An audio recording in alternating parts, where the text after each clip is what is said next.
Hello everyone and welcome back to another lecture of JavaScript. In this lecture we will learn how to create an if statement inside another if statement, and we call this block nesting. Okay, so to start, let's create a very simple if statement.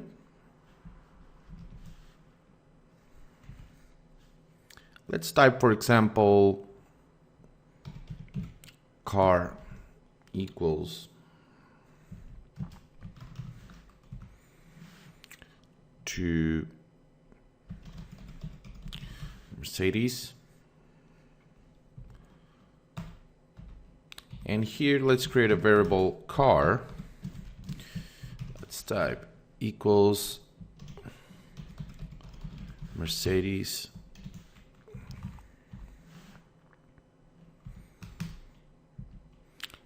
and we can create another variable called car2 equals Ferrari.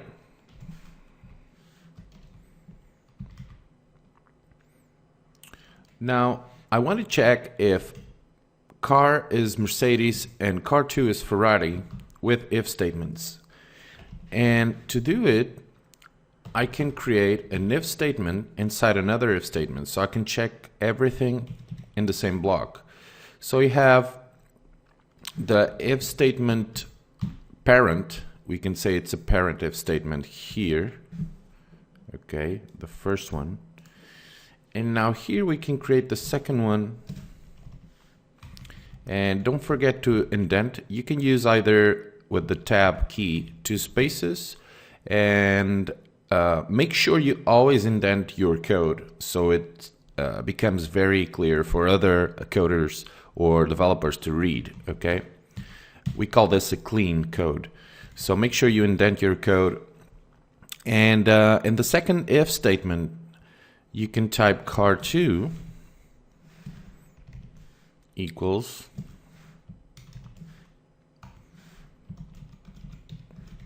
Ferrari.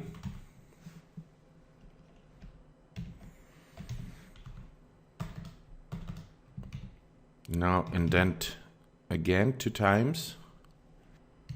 Now here you can type, let's use the window alert.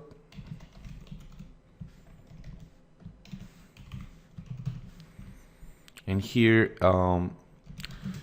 the 2 variables have car, or the 2 variables are cars. Okay, and you can type even the else statement here, and here let's type window alert.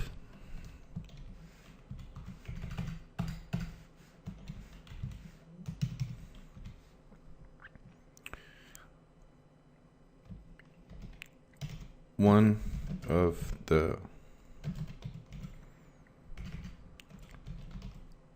variables is not a car, something like that. And you can also type the else statement here, and there is a way so you can lose yourself or you can't lose track of where to put the else. If you click near the closing curly bracket, you see that is in red, and the other one where it belongs, the open curly bracket where it belongs, it's in red as well. Okay, so this is the else for this first statement here. Okay, this one, and this one, sorry, this one is for this one here. Okay, I know it's at the beginning it can be a little bit confusing, but you get used to it. Don't worry. And here the else statement can be also window alert here, car variable is not Mercedes.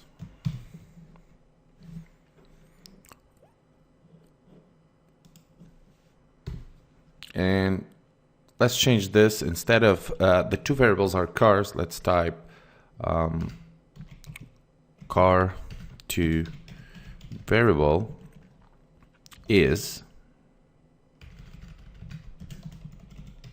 a Ferrari, else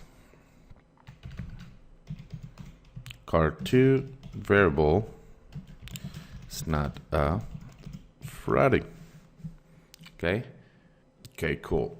So let's save this, and we can also type here as well, if car equals to Mercedes, let's type window alert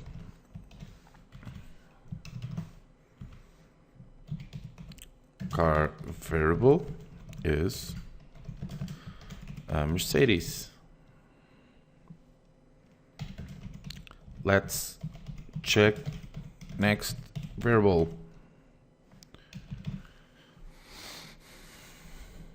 Okay, so basically what this will do is it will check if variable 1 is indeed Mercedes, and if it reads Mercedes, it will go on and it will show us a window alert, and then it will check out the if condition car2 is equal Ferrari, and it will show us car2 variable is a Ferrari. Okay, so in this case, either car variable is a Mercedes and car2 is a Ferrari, so it will run this here and this line of code here. The two else's will not run. Now, to check this and to confirm it, let's run this in Chrome. Okay, and as you can see, the car variable is the Mercedes. Let's check next variable. Car2 is a Ferrari. Okay, great, it works perfectly. Now, what about if we change this to just a letter? Just you take out a letter S from Mercedes, and what this will do is it will check if it's a Mercedes, and this code will not run because already the car variable is not Mercedes. There is an S missing. Okay, there is an S missing, so it's not a Mercedes. It will go down here and it will give us the else code, or the else statement here. Window alert car variable is not a Mercedes. So let me prove this, and there it is. Okay, so okay, so this is how you can nest and how you can put variables, if statements inside other if statements if you want to check more than one condition, okay, in the same block. So don't worry, because later on you'll learn how to use this in a more useful way with websites and other scripts. Okay, see you guys later.